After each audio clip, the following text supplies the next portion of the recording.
Hello everyone, welcome back to Year 8 Mathematics. My name is Victor and welcome back to Algebra. We're going to be expanding algebraic expressions and we're going to learn how to break open brackets. This is called expanding. Okay, this is called expanding, and we use something that's called the distributive law. Now, I'm going to illustrate the first example using this that I've already created for you guys. These are two methods that I feel like are going to be very pivotal, that you can use it everywhere, and you can use it even for the harder examples to solve down here as well. So let's look at this expression right here.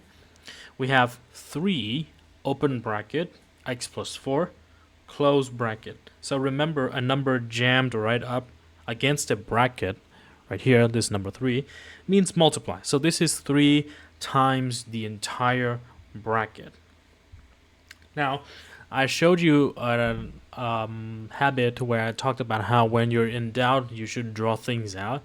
In this scenario, we will be drawing an area model, or you can draw the arrow method. That works exactly the same way as well.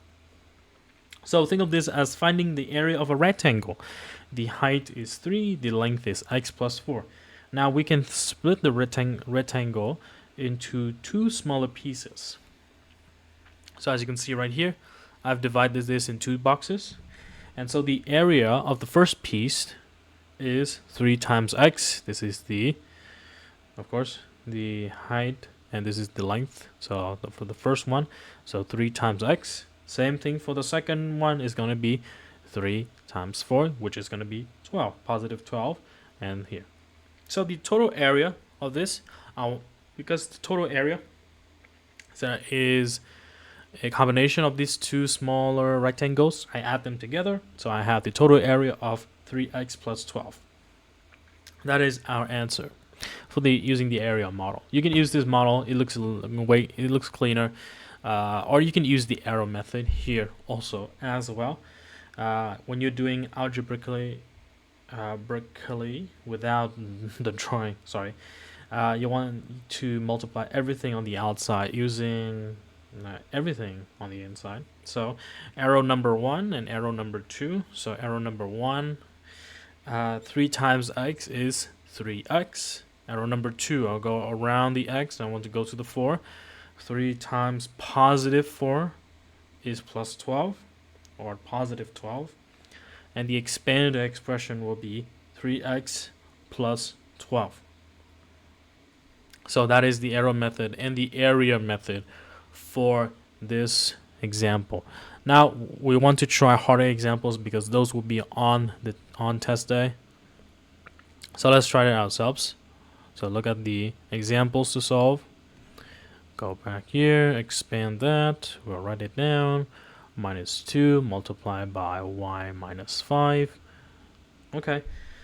Now we can do this both the area model or the arrow method. Let's do both. So we will write minus 2. So write a rectangle here. Not the best at drawing, of course.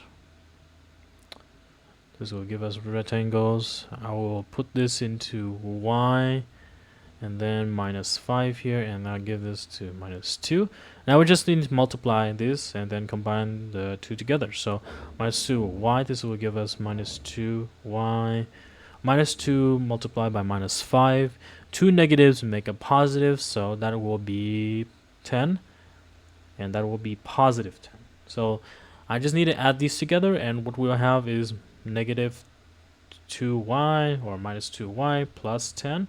And that should be my answer right there. The area model is also very simple to do. The arrow method, also, it's basically the same, but it's a little bit more visual, where I'll be drawing arrows and I'll see like, oh, that's minus 2y and this will be plus 10. So I'm using the area model here. I can use the arrow method as well. So I've changed my mind. I don't think I'll be doing the arrow method because there's not enough space here. But the area model is very efficient for this one. Let's go to the next one. The next example, 4x multiplied by x plus 3. So 4x multiplied by x plus 3. pretty difficult one because there's a little bit of a trap because there's a letter on the outside. The last trap was this -5 and -2 here because there were two negatives multiplying each other. So you have to be mindful that two negatives make a positive in here. You just need to draw the arrows. I'm going to draw one. I'm going to do the arrow method here. So I'm going to draw one arrow here. And then I'm going to draw one arrow above here so that we have space to look at. So look at here. I'm going to go with the first one. So 4x times x, we know from our index laws is that x times x is x squared. So this will be 4x 1 plus 1. This will be 4x squared.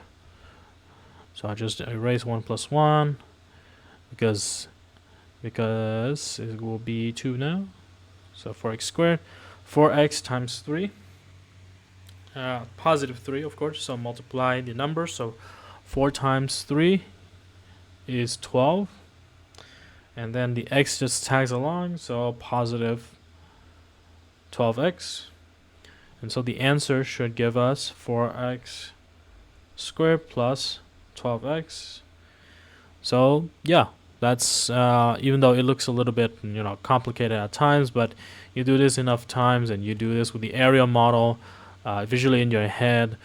Actually, don't do that in your head in the beginning. Just write it down because sometimes when you're in doubt, you do have to draw it out anyways. And yes, so when in doubt, draw it out. Draw an area model. Use the arrow method. Doesn't matter.